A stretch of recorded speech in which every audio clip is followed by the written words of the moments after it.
Hello friends, welcome to SSC crackers. और इस channel पे फिर से आपका बहुत बहुत स्वागत है। एसएससी सीएचएसएल 2020 के लिए जो है पॉलिटी का अब टेस्ट होगा। मोस्ट रिपीटेड जो है यहाँ पर क्वेश्चंस रहने वाले हैं पॉलिटी सेक्शन के। 4 मार्क्स जो है पॉलिटी सेक्शन से जो है आता है एग्जाम में, क्योंकि 2 क्वेश्चन तो रहता ही रहता है पॉलिटी से। तो एग्ज़ाम क्योंकि अब 2-3 दिन के बाद ही है, 12 अप्रैल से एग्ज़ाम है, तो एग्ज़ाम में जाने से पहले जो है इस पॉलिटी के टेस्ट को एक बार आप अपने रिवीजन टेस्ट के तौर पे भी दे सकते हैं और देख सकते हैं कि इस 25 क्वेश्चंस में, यानी कि ये जो 25 क्वेश्चंस है पॉलिटी का, उसमें आपको कितना मार्क्स आता है। ठीक है, तो आपका जो है क्विक टेस्ट हो जाएगा एग्ज़ाम में जाने से पहले। मैंने ऑलरेडी बहुत सारे टॉपिक्स के भी टेस्ट लिए थे, उसका भी आप टेस्ट दे सकते हैं अगर आपने अभी तक नहीं दिया है तो। ठीक है, 25 क्वेश्चंस के लिए 50 मार्क्स आपको मिलेंगे। ओके, तो एग्जाम में जाने से पहले टेस्ट जरूर देकर जाना है। तो चलिए स्टार्ट करते हैं हम लोग आज का टेस्ट। पहला क्वेश्चन आपके स्क्रीन पर दिया हुआ है। Okay, right to constitutional remedies comes under dash. Okay, तो संवैधानिक उपचार का अधिकार डैश के अंतर्गत आता है। यहां पर राइट आंसर क्या होगा? फर्स्ट का करेक्ट आंसर आपका होने वाला है फंडामेंटल राइट। ओके, सबसे पहले तो आप ये बताइए कि राइट टू कॉन्स्टिट्यूशनल रेमेडीज ये किस आर्टिकल के अंडर में आता है? तो आर्टिकल क्या होगा? 32 आएगा। ये जो आर्टिकल 32 है, ये आर्टिकल 32 जो है सुप्रीम कोर्ट के लिए दिया हुआ है। ठीक है, और 226 जो होता है, ये राइट जो है ये किसके पास है? ये है आपका हाई कोर्ट के पास। ओके, नेक्स्ट क्वेश्चन क्या है आपके स्क्रीन पर? The controller and auditor general of India submit his report relating to the accounts of the union to the. तो भारत के नियंत्रक और महालेखा परीक्षक संघ के खातों से संबंधित अपनी रिपोर्ट डैश के पास प्रस्तुत करते हैं। ठीक है, तो किसके पास प्रस्तुत करते हैं, यही क्वेश्चन आपसे पूछा गया है। ठीक है, राइट आंसर यहां पर क्या होगा? प्रेसिडेंट। प्रेसिडेंट के पास सबमिट होता है। नेक्स्ट क्वेश्चन क्या है? A unitary form of government is that in which all the power are concentrated in the hands of. ठीक है, सरकार का एकात्मक रूप वह होता है जिसमें सारी शक्तियां डैश के हाथों में केंद्रित होती है। तो किसके हाथों में केंद्रित होता है? राइट आंसर क्या होगा? Central government. Next, how many schedules does the Indian constitution have. भारतीय संविधान में कितनी अनुसूचियां सम्मिलित है? करेक्ट आंसर क्या होगा? करेक्ट आंसर होगा यहां पर 12। तो भारतीय संविधान में कितनी अनुसूचियां सम्मिलित है? राइट आंसर क्या है यहां पर? टोटल नंबर कितना होता है? 12 यहां पर करेक्ट आंसर हो जाएगा 12। नेक्स्ट क्वेश्चन है, who was the second women to become the president of the Indian National Congress in 1925 and the first Indian women to do so. ऐसी पहली भारतीय महिला कौन थी जो 1925 में भारतीय राष्ट्रीय कांग्रेस की अध्यक्ष बनने वाली दूसरी महिला थी, और उनका नाम क्या है? यहां पर राइट आंसर क्या आएगा? सरोजनी नायडू जो है यहां पर करेक्ट आंसर होगा। ठीक है, who was the second women? तो सरोजनी नायडू यहां पर करेक्ट आंसर होगा। सरोजनी नायडू जिनका जन्म 1879 में हुआ था, कहां पे? हैदराबाद में हुआ था, और इनकी मृत्यु जो है वो लखनऊ में हुई थी, और इनका निक नेम भी है नाइटिंगेल ऑफ इंडिया। तो ये भी क्वेश्चन आता है कि नाइटिंगेल ऑफ इंडिया किसे कहा जाता है? तो सरोजनी नायडू को ही कहा जाता है। ठीक है, नेक्स्ट है, in India the prime minister remains in office so long as he enjoys the. तो भारत में प्रधानमंत्री अपने पद पर तब तक बना रहता है जब तक उसे डैश प्राप्त होता है। तो डैश क्या प्राप्त होता रहता है? क्या जरूरी है प्राइम मिनिस्टर को अपने कार्यकाल में बने रहने के लिए? कॉन्फिडेंस इन लोकसभा, यानी कि लोकसभा में विश्वास। तभी आप सुनते होंगे कि विश्वास पत्र जो है लोगों के पास पूरा नहीं मिल पाया है, जिसकी वजह से सरकार खत्म हो गया है। तो यहां पर क्या होगा? कॉन्फिडेंस इन लोकसभा, कॉन्फिडेंस दिखाना पड़ता है लोकसभा में। ठीक है, नेक्स्ट क्वेश्चन है, who among the following can attend meeting of the union cabinet. तो निम्नलिखित में से कौन केंद्रीय मंत्रिमंडल की सभा में भाग ले सकता है? तो कौन भाग ले सकता है? देखिए, कैबिनेट मिनिस्टर्स तो भाग लेते ही लेते हैं, स्टेट मिनिस्टर भी लेते ही लेते हैं, डेप्टी मिनिस्टर्स भी लेते हैं, यानी कि ऑल ऑफ द एबव यहां पर करेक्ट आंसर आएगा। ठीक है, the member of the Rajya Sabha are elected by, तो राज्यसभा के सदस्यों का चुनाव किसके द्वारा किया जाता है। नेक्स्ट क्वेश्चन, क्वेश्चन नंबर 8 है 2 मार्क्स के लिए, कि राज्यसभा के सदस्यों का चुनाव किसके द्वारा किया जाता है। राइट आंसर क्या होगा, elected members of the legislative assembly द्वारा किया जाता है, विधानसभा के निर्वाचित सदस्यों द्वारा किया जाता है। ठीक है, नेक्स्ट क्वेश्चन आपके सामने क्या है, according to the Indian constitution who has the power to declare emergency. ठीक है, तो भारतीय संविधान के अनुसार आपातकाल घोषित करने का अधिकार किसके पास है। तो ये आप अच्छे से जानते हैं कि आपातकाल इमरजेंसी जो है डिक्लेयर करने का पावर सिर्फ और सिर्फ इस पूरे भारत में एक ही आदमी के पास है। वो कौन होते हैं, president, first man of India, यानी कि प्रेसिडेंट के पास ये पावर होता है। 352, 356 और 360 ये 3 टाइप के इमरजेंसी होते हैं।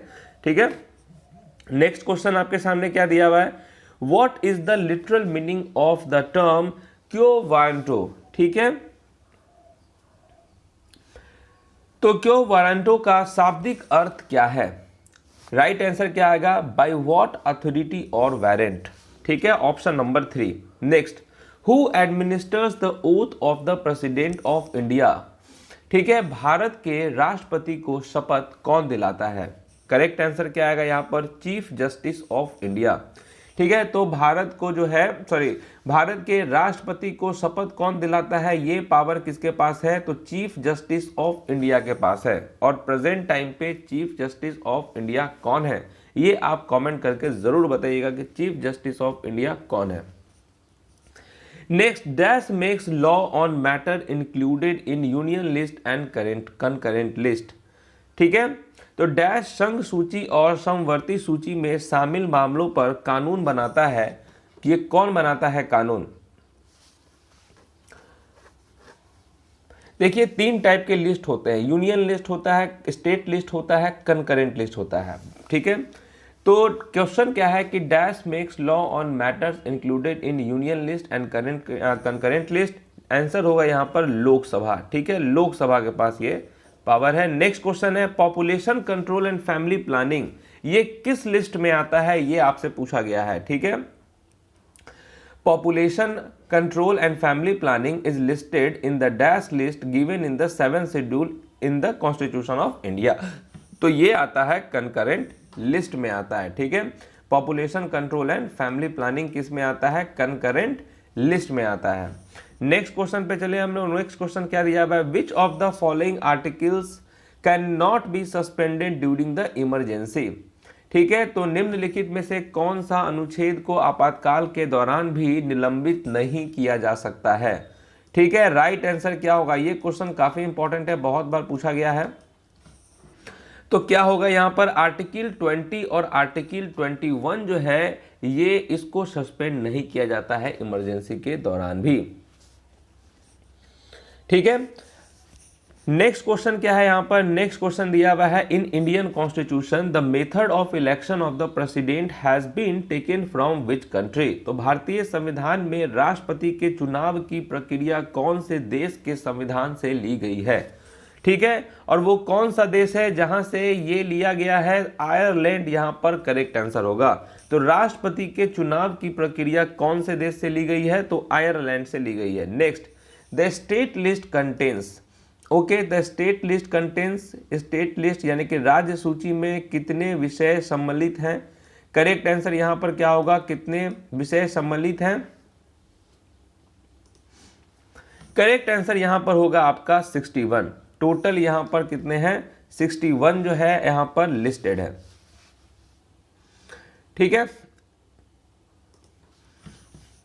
यस, और इसमें बहुत सारे चीज आते हैं, जैसे कि आपका पब्लिक ऑर्डर हो गया। ठीक है, पुलिस से रिलेटेड आपका हो गया, प्रिजन से रिलेटेड हो गया, प्रिजनर से रिलेटेड, उसके बाद पिलग्रिमेज, जो भी चीज जो है आपको स्टेट लिस्ट में आएगा वो सब आपको याद करने की जरूरत नहीं है, कम से कम कितना है वो सब तो याद कर ही सकते हैं। नेक्स्ट, शक्ति स्थल इज रिलेटेड टू होम। शक्ति स्थल जो है ये किससे संबंधित है, शक्ति स्थल। राइट आंसर क्या होगा, श्रीमती इंदिरा गांधी से रिलेटेड है। नेक्स्ट क्वेश्चन क्या है आपका, there are total dash parliamentary seat in Sikkim. तो बताइए यहाँ पर राज्यसभा कॉन्स्टिट्यूंसी कितना है सिक्किम में? सिक्किम में कुल डैश संसदीय सीटें राज्यसभा निर्वाचन क्षेत्र हैं, कितने हैं? राइट आंसर यहाँ पर क्या हो जाएगा आपका 1, यहाँ पर करेक्ट आंसर है। ठीक है, 1 is the right answer. Sikkim का कैपिटल गैंगटॉक है और गवर्नर कौन है? गंगा प्रसाद। नेक्स्ट क्वेश्चन क्या है आपका? How many fundamental rights are mention in Indian constitution? तो भारतीय संविधान में कितने मौलिक अधिकार का उल्लेख किया गया है?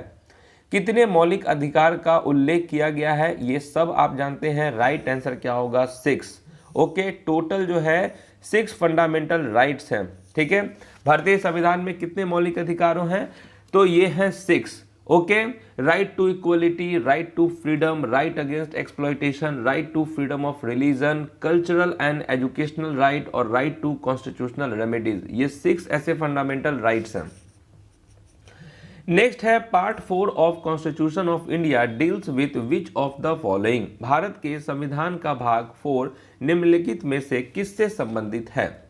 ठीक है, पार्ट 4 जो संबंधित है वो है directive principle of state policy से। ठीक है, directive principle of state policy. Next, which article was referred to as the heart and soul of the constitution by doctor B.R. Ambedkar?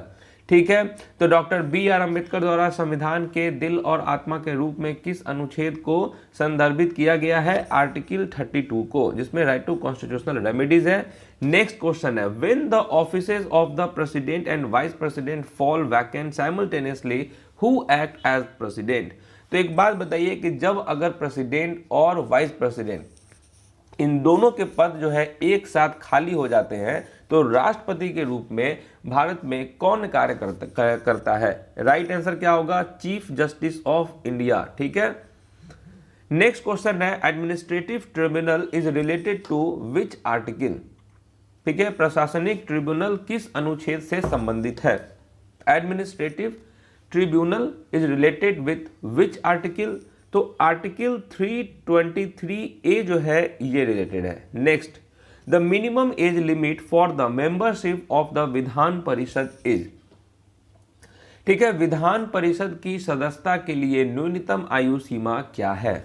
Right answer यहां पर क्या होगा? न्यूनतम आयु सीमा जो है वो न्यूनतम आयु सीमा जो है वो 30 ईयर्स है। 30 साल जो है ये मिनिमम एज लिमिट है विधान परिषद के लिए। नेक्स्ट क्वेश्चन और लास्ट क्वेश्चन आज के टेस्ट का, भारतीय संविधान का अनुच्छेद 343 किसके संदर्भ में है? The article 343 of the Indian constitution is about?